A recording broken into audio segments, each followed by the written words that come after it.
Yang ketiga adalah komponen tangensial. Nah, ada beberapa cara mencegah arus putar atau vortex. Yang pertama itu ada pemasangan impeller off center.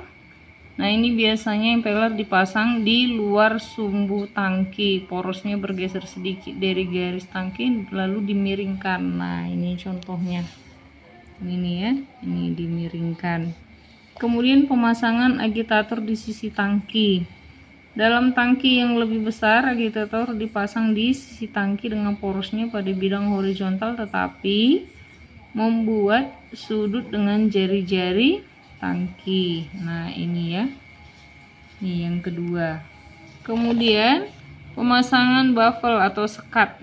Nah, pada tangki besar mempunyai agitator vertikal, cara yang paling baik untuk mengurangi arus putar ialah memasang sekat-sekat atau baffle yang berfungsi merintangi aliran rotasi tanpa mengganggu aliran radial atau aliran longitudinal. Nah, ini dia contohnya. Jadi di samping ini sudah dikasih sekat. Ini yang baffle ini disebut dengan sekat. Nah, kemudian dalam desain agitator vessel, faktor yang penting adalah daya yang diperlukan untuk menggerakkan impeller. Oleh karena itu, dapat dikorelasi dengan impeller bilangan Reynolds. Nah, ini ada rumusnya.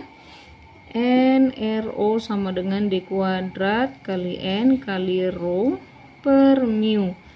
D itu disitu diameternya, N itu kecepatannya, rho itu densitas, mu itu adalah viskositas. Nah, ini lihat contohnya skema proses pencampuran dengan konsentrasi yang berbeda. Nah, ini lihat, ini ada mixing, ada M1, ada M2, ada M3, X ini konsentrasinya. Berapa konsentrasi M1, berapa konsentrasi M2, berapa konsentrasi M3. Nah, ini nanti masuk ke cara penghitungannya yaitu dengan menggunakan neraca massa. Nah, untuk neraca massa totalnya itu M1 tambah M2 itu sama dengan M3. Massa yang masuk sama dengan massa yang keluar.